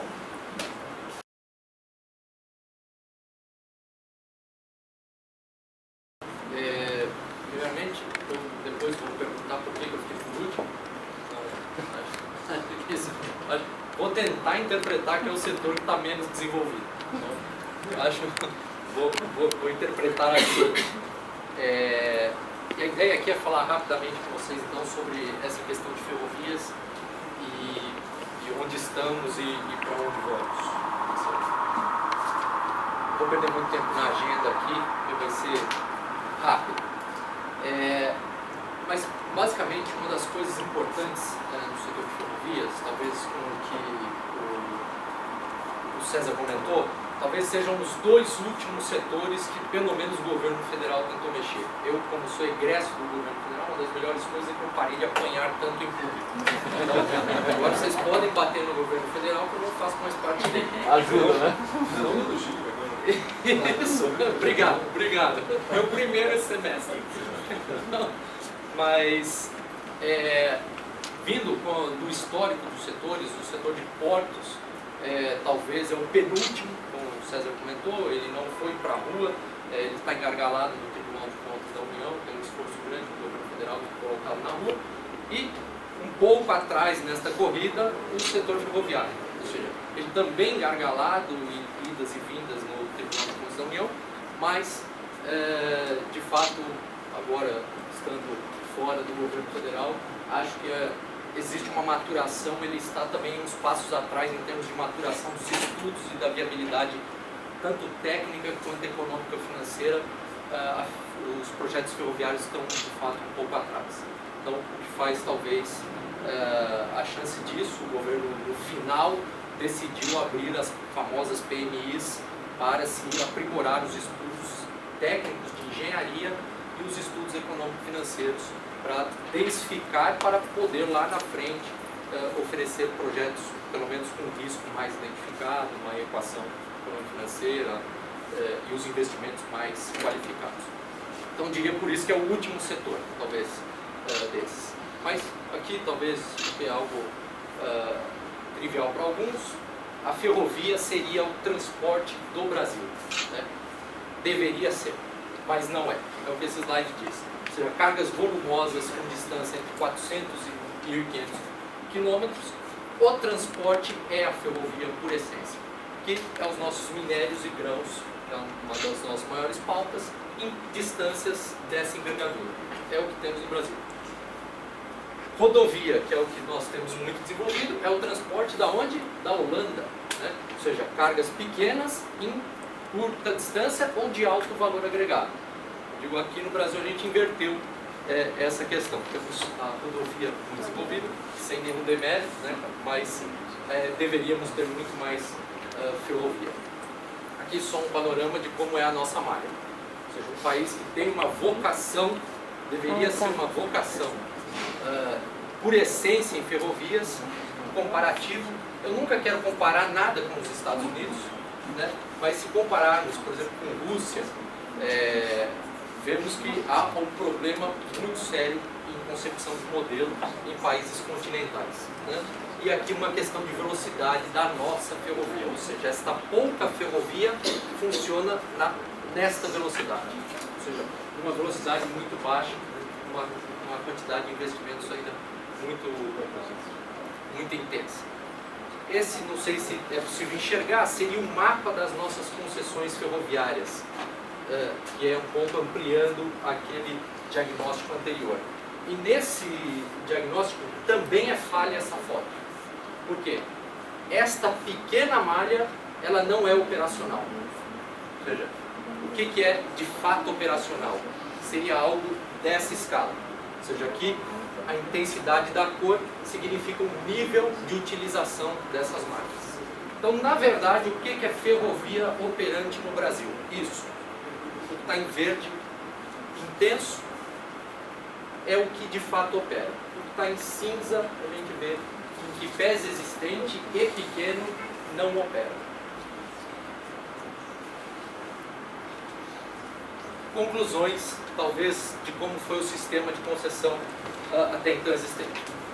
Foram de fato realizados investimentos nas concessões da década de 90, as famosas privatizações, lá em 97, começando em 96 até 98, aproximadamente 30 bilhões de reais foram investidos nesses 16, 17 anos aí.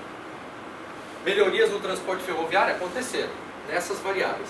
Crescimento de volume, 112% cresceu desde 97, redução de acidentes ferroviários, 80%, aquisição de material rodante, uma parte substancial desse investimento está aqui, em material rodante. 2.000 locomotivas, 60.000 vagões. Carga transportada aumentou substancialmente. Então, isso é o que saiu depois de 16 anos vendo as antigas concessões da década de 90. Esse foi um macro retrato do que aconteceu. Problemas pós esse período de concessões. Ausência de investimento necessário na expansão da malha, ou seja, e não no material rodante. Isso é um retrato hoje. A malha não cresceu, não atingiu novos usuários. Universalizou para os advogados, né? Infraestrutura ferroviária moderna é restrita a poucos corredores dedicados a transporte de minério. Aqui é a melhor ferrovia do planeta. É nossa. E todas as piores são nossas também. Ou seja, a melhor ferrovia do planeta é nossa, de uma grande. Eu acho que vocês economistas vão ver que é um pequeno exemplo de uma área muito revolta. 2/3 da malha ferroviária não é explorada, é aquele problema da parte cinza do mapa, ou seja, existe, mas não é explorado. Nossos trechos, em sua grande maioria, construídos há mais de 100 anos e não passaram por nenhum processo de modernização, o que torna ineficiente, inclusive no tocante à bitola. Nossa bitola aqui é a bitola menos produtiva e é a maior abdômen expandida no país. Serviços de transporte ferroviário, exceto minério de ferro, operam com defasagem tecnológica, equipamentos envelhecidos, com baixo padrão de produtividade. Os preços formados em ambiente monopolista, porque hoje boa parte das concessões elas são verticalizadas, ou seja, a concessão ferroviária não seriam em todas as concessões, mas uma parte muito relevante delas, ela é um centro de custo do seu concessionário. Ou seja, é verticalizado, são mineradores, ou no grupo societário se tem, ou o usuário é o detentor da ferrovia, o que acaba gerando uma série de problemas no tocante à competitividade, enfim. Um aspecto importante, e isso eu vi, pode ser um testemunho que tive lá em relação ao governo, se olharmos o pessoal que estava modelando as novas concessões, essas que estão engargaladas no TCU, parece que foi um erro grosseiro do governo anterior. É assim que se vê. Nossa, olha que contratos de concessão da década de 90. Como puderam fazer isso? Então, é praticamente isso. Esses contratos acabaram com o setor ferroviário. E se formos perguntar para o pessoal da década de 90, por que vocês fizeram esses contratos? O pessoal da década de 90 diria, era o que dava para ser feito. Ferrovia era nada, o Estado absolutamente quebrado, nós tivemos que privatizar com todas essas garantias ao concessionário, senão não valia absolutamente nada, a iniciativa privada não entraria. Então, todo monopólio garantido nas concessões vigentes foi friamente calculado. Isso é o argumento da época de quem fez. Hoje, quem olha isso 16 anos depois, vê como um grande problema do setor. Isso é o que é o pretendido. Então, temos aqui algumas malhas e os novos trechos que são os pontilhados para serem aí acrescentados. Tanto alguns e ainda em estudos e avaliações, desde aqui, alguns deles estão em PMI, a gente vai ver um pouco mais para frente. Os em tracejado preto via recurso público PAC, ou seja, é obra executada via VALEC. Então, é o tracejado em preto. E em preto contínuo é a malha atual. E em vermelho contínuo é se o PIL Ferrovias der certo, teríamos a parte vermelha contínua. É ambicioso, certo? Muito ambicioso. Então, aqui é a malha existente. Essa é a malha PAC, em azul. O que está já em azul preenchido é existente. Esse trecho já está praticamente entregue, pontilhado. Afiou, né? Temos aqui. O verde, se as concessões derem certo. E o que está em estudo, se diz lá de médio prazo, mas eu diria de longo prazo, é o que está em estudo, essa interligação em verde pontilhado. Ainda mais ambicioso. O que é minimamente realista? O que, na visão do governo, que está em azul claro, seriam os trechos que estão mais maduros do ponto de vista econômico, financeiro e do ponto de vista de estudos de engenharia.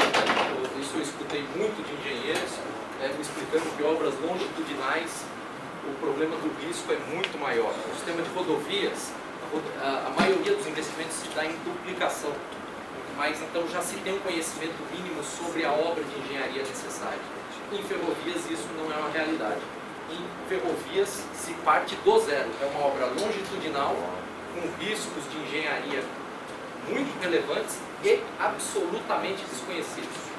Seria uma peculiaridade, o que agrava e o que faz com que os estudos de engenharia sejam ainda mais necessários em projetos de ferrovias. Escutei isso diversas vezes na área técnica de engenharia. E aí aqui a interligação, eu diria aqui o que é realista, ou seja, a malha existente com os trechos um pouco mais maduros e as concessões funcionando. Então esses trechos seriam concedidos. O mais maduro até minha saída era o Lucas do Rio Verde ao Uruaçu, e os outros dois das pontas estavam um pouquinho atrás, mas seria possível viabilizar em questão de meses. Ou seja, as próximas licitações seriam sobre esses trechos, os mais maduros. Discussão que está na mídia todas as horas. O que é esse tal do Open Access aí do setor ferroviário? é a separação entre o detentor da infraestrutura e o seu usuário. Como que isso é feito? O objeto das concessões de infraestrutura seria basicamente só estes aspectos estariam com um concessionário do poder público. Construção e manutenção dos trechos, implantação e manutenção, programação e controle da circulação dos bens, mas de um enfoque muito operacional, expansão da capacidade mediante gatilhos contratuais. Critério de julgamento foi cogitado menor tarifa para a disponibilização da infraestrutura e fruição do serviço, e haveria uma compra integral de capacidade pela Valec. Ou seja, a Valec compraria 100% da capacidade para vendê-la no varejo. Então ela compraria no atacado, 100% mediante esse critério de julgamento, e venderia no varejo conforme os operadores, as demandas, os usuários e mesmo outras concessionárias demandassem, ela disponibilizaria essa capacidade no varejo. Seria assegurado o direito de passagem de trens em toda a malha, seria um dos grandes benefícios do modelo Open Access. Integração nacional ferroviária, que é um grande desejo. Hoje, mesmo que tivéssemos no sistema de concessão antigo uma integração efetiva nacional, no modelo antigo é muito difícil o trem passar pela malha inteira, pelos deveres e pelos rigores de exclusividade que as concessões vigentes têm. É muito difícil conseguir o direito de passagem na malha da concessionária vizinha. Isso é uma realidade, um diagnóstico lá também. Isso que eu disse, Valec vendendo a capacidade. Quem seriam os compradores dessa capacidade disponibilizada pela Valec? Os concessionários, clientes, investidores em serviços de transporte dedicado, empresas de logística, e o famoso, agora, operador ferroviário independente. É uma figura que foi criada por lei, uma alteração na Lei 10.233, teve uma alteração específica. Ele é um sujeito agora autorizado, ele recebe uma outorga, um registro do Estado para poder trafegar na malha. Isso ainda era passível de regulamentação, foi regulamentado agora, recentemente, dia 5 de junho, a resolução 4348 da NTT regulamentou os critérios para se tornar um operador ferroviário independente. E aumento de competição na oferta de serviços. Hoje, a premissa vigente no governo atual é de que não. Expandir ferrovias via recursos públicos é o que faz reduzir o custo do Brasil e deixa ela ociosa, ela será ocupada. Os economistas vão querer me matar de estar falando isso, mas fato é que isso eu escutei algumas vezes e é essa uma premissa do modelo. Risco socioambiental, essa questão um pouco, a Carla comentou aqui de como é que é o privado ao interagir com os órgãos ambientais tem uma dificuldade maior. Então aqui se teve cortes de valores para mitigar esse risco. Então cortes de valores tanto do ponto de vista ambiental quanto do ponto de vista de desapropriação. O privado assume o risco ambiental e de desapropriação até um determinado valor. Acima deste valor, o poder público assume. Então é um pouco isso. E aqui eu só esqueci de mencionar, risco de demanda mitigado pela compra de 100% da capacidade da Valec. Onde que é o problema aqui, que vocês sempre veem no jornal, se Valec vai pagar ou não. Ela compra, mas pode não pagar. Ajustes em medidas recentes. Edição de decreto, ou seja, aqui se teve uma discussão grande, porque alguns entendiam que precisava ser por lei isso. E o governo apostou no modelo via decreto. Então, hoje, boa parte dessas premissas que eu estou comentando com os senhores constam destes decretos. Antecipação de até 15% do valor para a Valec, PMIs que eu mencionei para melhorar a qualidade dos estudos econômicos e de engenharia. Teve uma reorganização de lotes para ter uma atratividade para a iniciativa privada maior, então um rearranjo de quais seriam os trechos concedidos. E tinha uma discussão de ter prorrogação contratual para reequilíbrio econômico-financeiro. Na primeira minuta não existia, isso foi acrescentado na segunda minuta. Vou tentar ser muito rápido assim nas poucas críticas ao modelo. O programa poderia começar com concessão comum dos trechos rentáveis, é um pouco isso que eu já comentei. Ou seja, se fizesse Ou seja, por que inventar a Valec como compradora e se ter todo esse ônus de custo de transação e um ônus regulatório pesadíssimo, essa oferta pública vai funcionar ou não? Ou seja, ao invés de tudo isso, por que você não faz uma concessão de um contrato que não seja tão favorável ao concessionário como é nos contratos antigos, um contrato mais sopesado, e uma boa regulação da NTT na estruturação de boas ideias, como o OFF. Dificilmente alguém critica a ideia do OFF. Regule o OFF com uma concessão comum, onde é viável. Isso aqui é uma ideia que falaria, inclusive seria mais fácil de estruturar e já estaria na rua licitado, provavelmente, essa aqui. Por que não se faz uso das PPPs, uma vez que esse modelo tem um subsídio inerente? Já que tem um subsídio inerente, por que você não usa a concessão que prevê um subsídio disciplinado? Então, aqui teve uma discussão relevante de cumprimento de metas fiscais. Então, não se fez via PPP por isso. Essa é a resposta. Só uma pergunta. Você não aguentou, né? Não, porque metas fiscais são importantes aí, mas para capitalizar a Valec não são. Do quê? Para capitalizar a Valec não são. Não. Ou seja, é mais fácil arranjar 15 bilhões para capitalizar a Valec do que arranjar alguns milhões para fazer isso contrato. É que uma coisa entra como receita e a outra é capital, não é despesa. Exatamente. Eu tenho outra resposta. Uma é que o PT gosta de coisa estatal e o PMDB que vai administrar isso.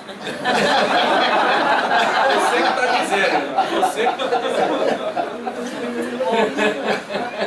Risco Valec ainda não foi mitigado, ou seja... Quando o primeiro ponto, qual é a justificativa para não ter seguido esse modelo? Porque precisa desverticalizar. É a premissa do governo. Tem que separar. Esse modelo aqui seria verticalizado. Então tem que separar. A essência do modelo é separar quem opera e quem tem a malha. Isso é da essência. Para frente. Para todas para frente. E aí tem que lidar com isso em relação ao passado. Mas pode. Esse unbundling é também da experiência internacional? Tem alguns países que foram inspirados. Isso não nasceu do nada. Não. Teve países fora. O próprio Estados Unidos tem um sistema parecido com o nosso, teria quase um MAI, que é o nosso agora CCE, né? Teria um ambiente que liquidaria e controlaria todo mundo que trafega nas malhas dos outros. O direito de passagem é muito mais efetivo. Talvez até a realidade de alguns países envolvidos é que o direito de passagem funciona e tem órgãos para fazer com que o direito de passagem funcione. A conclusão é que esse modelo não nasceu aqui. Não é. Talvez algumas ideias. Luiz. Esse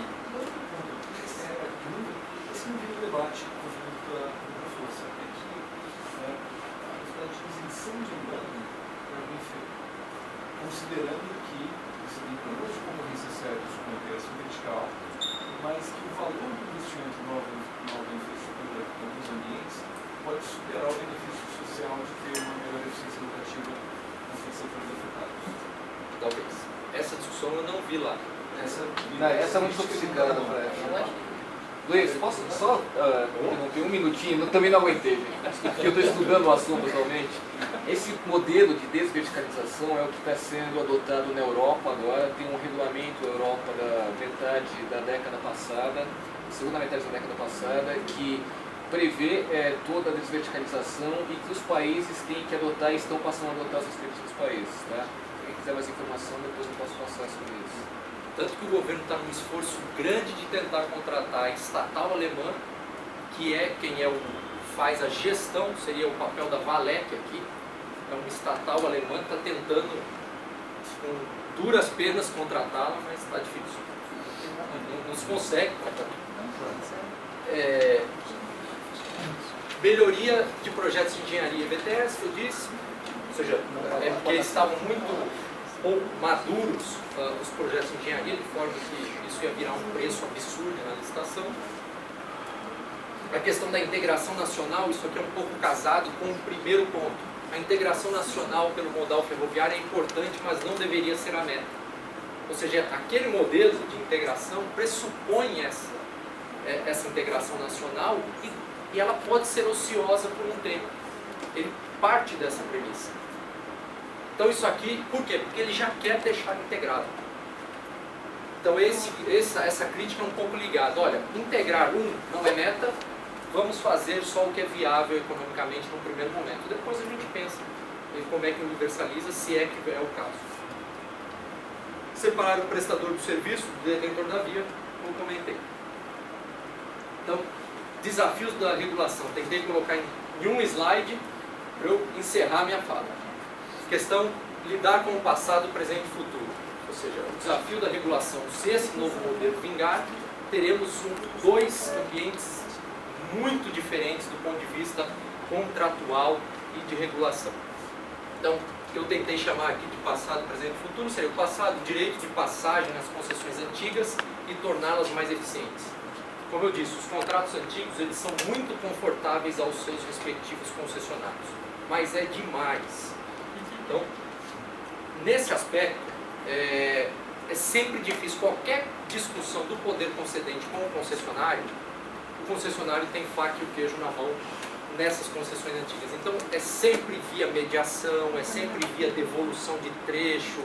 Para devolução de trecho operar o poder concedente, não se chega num consenso rápido sobre quais são os preços e os direitos que vão ser, de parte a parte, vão abrir mão. Ou seja, não é trivial lidar com o passado. Ou seja, o sistema dependerá de um direito de passagem funcionando nas vias concedidas. Até quando vão essas concessões? No passado. E tem ainda uma prorrogação, né? Elas eram 25 anos, né? Essas 25 anos, tem alguns absurdos de 70 e 90. Mas tem várias de 25, 30 anos, mas prorrogáveis. Então, imagine como vai ser a briga quando os 25 estiverem acabando, vai demorar mais um pouquinho, mas em breve. Vai ser, acho que pior que o setor elétrico. Começa em 23, 25, 28, começa a vencer. Tá. 23, 25, 28. Vai ter mais do setor elétrico também, né? Mais ou menos por aí. Mas essa questão da renovação é outra coisa. Não é um problema, é um problema criado pelos agentes e o governo tem medo. Isso. Né? Porque, na verdade, o caso... Não há direito. Não há direito, primeiro. Segundo, no caso do setor elétrico, especificamente, o direito era exatamente o oposto. Estava na lei que não seria feita a renovação. Então, estava muito claro o quadro regulatório. Agora, os agentes queriam renovar e começaram a plantar na mídia, porque havia a expectativa do governo não renovar. Pelo contrário, a expectativa era que o governo não renovaria, a expectativa era a certeza que o governo não renovaria. Sem dúvida. Então, essa ideia de renovação foi um negócio que o governo tirou a cartola para ter os agentes, ou sei lá quem, ou fazer populismo, no meu caso. Mas como bom economista e advogado que você é, o quadro é você não imagina. renovar. E no caso das ferrovias, é muito simples, basta porque ainda só. O contrato de concessão ele se esgota. É só o governo cruzar os braços. Está acabado. Eu vi teses, por exemplo, que isso seria quebra de expectativa legítima. Ou seja, coisas... Essa discussão muito semelhante está no setor portuário. Ou seja, terminais arrendados que não foram licitados e o contrato acaba. O que é normal acontecer? Não foi licitado, o contrato acaba. Ele vai ficar assim. A gente já está no radar do governo muitos anos para tirá-lo de lá. Em que pese não ter sido licitado, o contrato acabou. Então, de fato, juridicamente, quando você consegue, de fato, colocar na rua a nova, né? Na verdade, sim. É uma questão do governo tomar a decisão dele. É uma coisa muito mais simples. A nomeação de um diretor de agência reguladora. O governo, na hora que o camarada toma posse, o governo sabe o dia que ele sai. Então não há razão nenhuma para quando termina o mandato de agência de uma diretora de agência reguladora passar um ano sem ser na agência. Não tem nada que explique isso. Quer dizer, 4 anos de antecedência já sei quando ele vai sair. Pois é. Acho então que passado então seria esse ponto, lidar com essas concessões de direitos. Presente, a harmonização entre o novo e o antigo modelo, ou seja, fazer com que se essa harmonização com coisas tão distintas, vamos ter aqui uma dificuldade. E o futuro, mas aí um futuro longe, discussões que, por exemplo, o setor de telecomunicações já passou com algum êxito. Ou seja, essa oferta pública de capacidade, se implementada, se estiver operando no presente, for bem desenvolvido, no médio e longo prazo, como que vai se operar essa oferta? Será que vai ter abuso de poder de mercado nas ofertas públicas? Será que isso vai acontecer? Como às vezes acontece em telecom? Como é que serão esses problemas lá na frente? Acho que não temos um prazo ainda para esse tipo de coisa acontecer, mas está no radar. Longo prazo, regulação concorrencial, ou seja, que no setor se teve um movimento ali em 2010 para 2011 de se regular o direito de passagem. Isso já foi um início de regulação concorrencial em ferrovias e isso, no meu modo de ver, tende a ter normativos desse estilo, tende a surgir com maior frequência. E aprimoramentos em regulação sob a ótica do usuário. Isso é uma discussão que acontece em portos e em ferrovias. Não existe uma regulação tão densa no tocante ao usuário nesses dois setores, né? Se compararmos com rodovia, com energia e tal, a regulação do ponto de vista do usuário ela é muito densa. Para os advogados, serviço público, garantias dos usuários e tal. Nos dois setores, portuário e ferroviário, existe quase o usuário, em alguns casos no ferroviário, é até maior que o concessionário. Né? Em alguns casos, o usuário é maior que o concessionário. Mas isso, para uma democratização da ferrovia, eu vi o professor Gessner usando um termo parecido a esse, ou seja, a ferrovia deveria ter uma capilaridade muito melhor, basta dizer que um grande fazendeiro não consegue ser usuário de ferrovia. Uma usina de soja muito grande, ela não tem escala para usar ferrovia. Precisa de várias fazendas se unirem para ganhar uma escala suficiente para fazer transporte ferroviário. Para que isso não seja tão assim e de fato essa escala consiga ter um operador ferroviário independente, é algo que se tenta colocar no meio, que esse sujeito vai arrumar a escala para poder ser transportada. Se isso de fato acontecer, talvez precise um pouco mais de regulação do ponto de vista de usuário. Acho que é isso. Então... Muito bem, gente. Tivemos 4 excelentes apresentações aqui sobre os locais de transporte. Acho que temos tempo para uma das perguntas aí.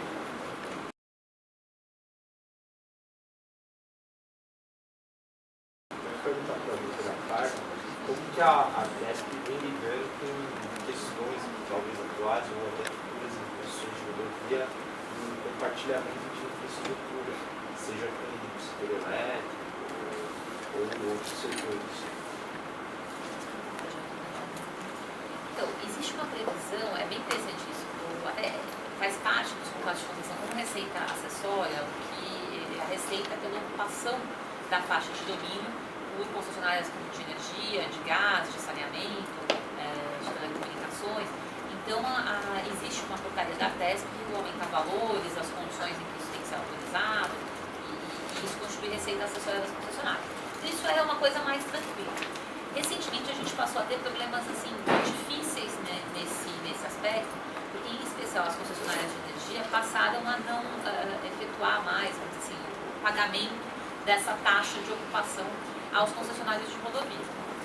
E em algumas situações, e essa eu enfrentei pessoalmente na duplicação aqui da SP 360, que é a Jundiaí Itatiba, a concessionária se recusou a remover os seus postes para a duplicação da rodovia. Então, é uma duplicação que estava prevista para 2010 e terminar em 2012. O concessionário de rodovia, nesse caso específico, e outros a gente pega mais no pé, mas nesse caso específico, demonstrou que ele fez tudo que era possível, inclusive acionar a justiça para conseguir remover os postes e poder fazer a duplicação, né, fazer o investimento, que estava sendo penalizado, notificado, sancionado pela gente por causa disso. E a concessionária de energia optou por pagar a multa diária da justiça pelo não cumprimento a remover os postes. E você também pode ir lá simplesmente cortar e deixar as cidades às escuras. Então hoje a gente está com uma situação, essa é uma situação que é bastante crítica, que a gente está tentando via agências reguladoras, então aqui em São Paulo, a Artesp mais a Arcesp, mediar a relação, porque os concessionários estão com uma relação difícil. Ao ponto de, atualmente, eu sei que o meu colega do DR, e mesmo a gente já na Artesp, a gente está bastante reticente em continuar autorizando a ocupação da faixa de domínio. A gente está autorizando só quando é travessia, que o concessionário de energia ou de gás não tem alternativa, tem que atravessar a rodovia, a gente autoriza. Mas quando é a ocupação ao longo da faixa de domínio, a gente está sendo bastante reticente, porque no momento, principalmente naquelas rodovias que já estão consolidadas, não é uma grande crise, é só a discussão do pagamento ou não que acaba sendo judicializado. Mas nas rodovias que vão receber investimentos de ampliação, está muito difícil da gente autorizar. Então, enfim, é uma boa questão. queria me congratular com a opinião da doutora Carla sobre a questão de TIR sofrer uma geografia. As concessões rodoviárias surgiram logo após a regulação da lei última 27, 94, ou seja, tivemos concessões contratadas em 1996 e 1997, ou seja, no olho do furacão da crise asiática. Isso fez com que várias concessões fossem contratadas com TIR próximo a 19% e 20%, e criou-se, algum tempo depois, uma jabuticaba, que se no Brasil, chamada fluxo de caixa marginal. Isso não existe na literatura de finanças, isso é uma criação brasileira. A questão é, se o cenário fosse oposto, saíssemos do cenário de baixo risco e ingressássemos dentro do cenário de alto risco, as concessionárias todas teriam grandes dificuldades e certamente estariam batendo a porta do governo para que a taxa de retorno fosse revista. Mas a situação foi o contrário, foi oposta, ou seja, nós temos concessionárias que lançam mão do judiciário para serem mantidas as taxas internas de retorno.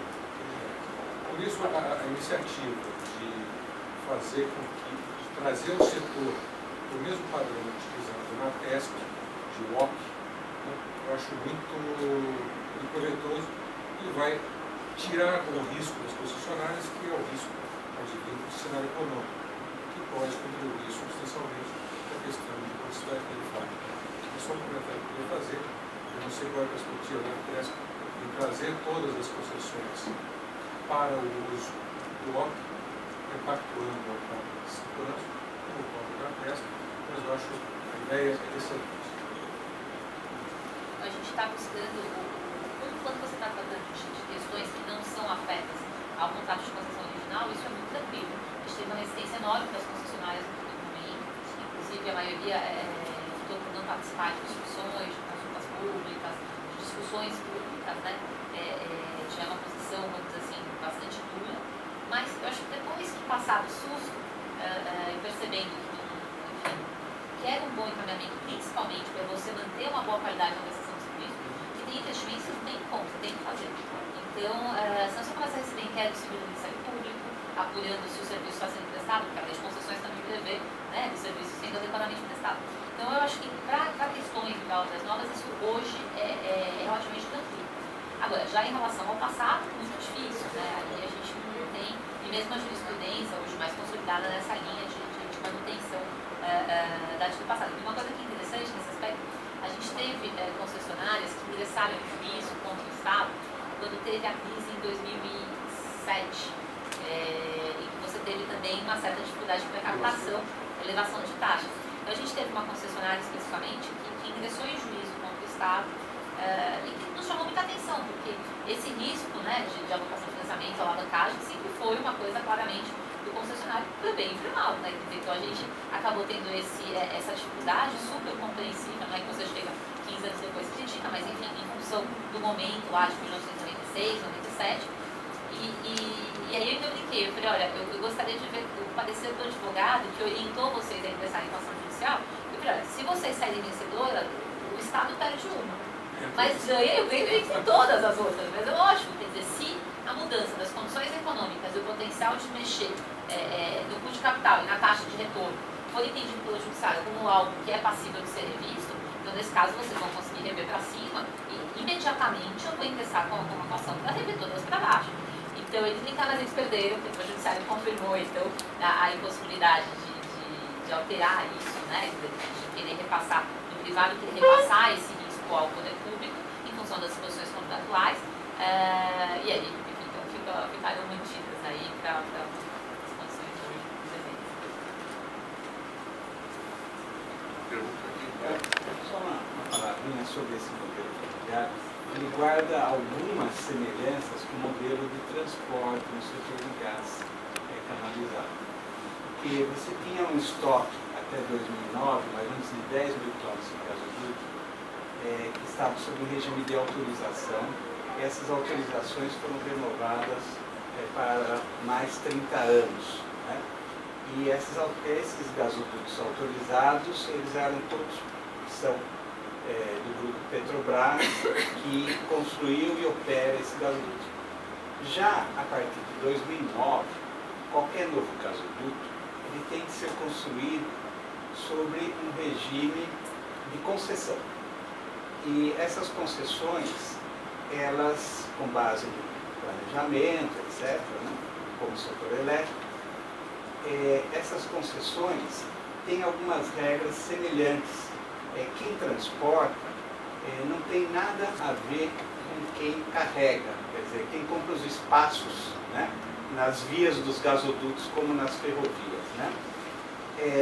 O livre acesso, né, esses carregadores, eles têm um período a ser definido em cada caso, mas em geral da ordem de 10 anos, né, eles não são obrigados a dar acesso para outros carregadores. No entanto, sob esse novo regime, essa lei surgiu em 2009 e até hoje está travado o setor. Nenhum gasoduto novo foi construído. O planejamento central criou o primeiro PEMAC, que seria o primeiro plano de gasodutos, definiu 11 quilômetros de gasoduto até 2020. Já tínhamos 10 mil quilômetros instalados. Então, o que se observa é que esse modelo, né, que também seria por licitação, menor preço, etc., em várias etapas, conduzidos pela ANP, ele está trazendo mais travamento do que soluções para o mercado. O mercado praticamente parou esperando uma regulação completa, porque é complexa. Né? Porque você vai ter a regulação de lei, depois você vai ter um conjunto muito grande para que esses agentes todos se entendam de uma maneira jurídica e econômica. Né? E isso no setor de gás levou 5 anos. E agora estaria, vamos dizer, pronto para a primeira licitação de transporte. Então eu diria que a perspectiva eu não vejo com muito otimismo. Uma coisa é o modelo, mas depois a execução dele. Fazer uma pergunta última aí, pelo horário. Para o César, tem que ser para o César. César, eu vou fazer essa pergunta porque eu sei que você lida com essa questão em particular. A gente vê muito essa discussão sobre maior valor de outorga ou menor tarifa com relação a estradas e portos. Eu queria que você falasse um pouquinho sobre a sua visão sobre isso, particularmente nesses dois setores. Desculpa, quais setores? De rodovias e portos. E aeroportos? Portos. Bom, teve uma das...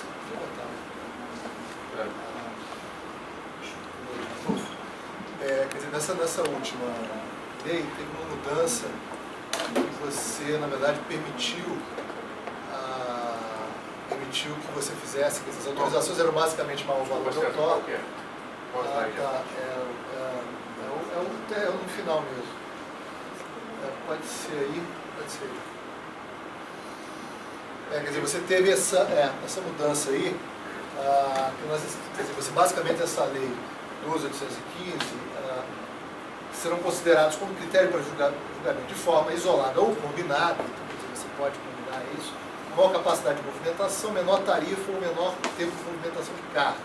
E outros, quer dizer, qualquer coisa que você quiser, estabelecido no edital. Então você tem, sairia dessa coisa de maior valor de outorga, quer dizer, não ficaria apenas ligado a isso, iria para esses três. Bom, a grande crítica que você tem é a menor tarifa, e na verdade não só a menor tarifa, mas qualquer outra variável que você não tem um grau de commitment, de comprometimento, qualquer coisa que você possa mudar, é uma coisa que dá muito espaço para comportamento oportunista. Isso foi um pouco a crítica do Dempsey. O Dempsey disse assim, olha, então vamos fazer por menor tarifa que a gente resolve dois problemas. Ele resolve o problema do preço e resolve o problema de achar quem é o melhor cara para tocar esse negócio. E o Wilson disse, olha, só tem um problema, isso aí vai gerar muita renegociação e que, de fato, principalmente aquele trabalho do Luiz Guacha, né, mostra para a América Latina, de fato, que quando você vai para menor tarifa, o índice de renegociação é muito mais alto do que quando não há o valor da outorga. O que está acontecendo quando você vai para ver o formato que está tomando o equilíbrio econômico financeiro, nesse caso, e nos segundos contratos de aeroportos também tem isso, é que você pode ativar, você pode implementar o equilíbrio econômico financeiro revendo os valores do pagamento da outorga, tá certo? Uma coisa que antes você não podia, porque se eu fosse mexer no valor da outorga, obviamente que eu ia dar de cara com o TCU, enfim, com todos os mecanismos de controle. Mas no momento que você coloca no equilíbrio econômico financeiro, agora tanto faz, ser menor tarifa, você maior valor de outorga, enfim, porque na verdade isso passa, obviamente que dentro de certos limites, porque você está dentro da alocação de risco. Se for detonado um risco que é seu, em tese você não pode fazer, você está, de certa forma, abrindo uma porteira para o maior valor de outorga ter o mesmo problema que você tem com o menor valor de tarifa. De qualquer maneira, eu acho que essas novas modalidades que você tem aí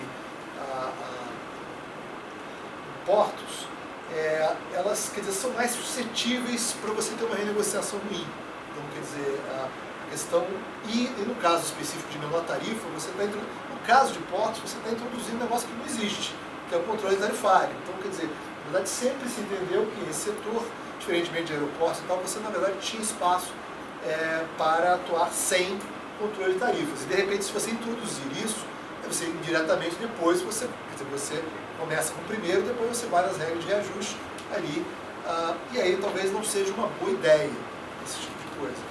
Mais uma vez, talvez a gente deva discutir de forma séria aí a proposta dos chilenos, e está sendo muito bem, parece que o Chile deu certo, e enfim, virou uma coisa aí boa, e que eventualmente ela já traz em si uma coisa de, olha, não precisa renegociar, porque eu vou variar o tempo do negócio de acordo com o que foi sua proposta. Isso. Acho que pode abrir espaço para certo casuísmo, especialmente no Brasil? Sempre pode, mas enfim, mas o fato é que... Tenta colocar regra e fala, não, se o retorno não foi bom, teve alguma compensação, a gente tem esse período. Imagina essa discussão de portos,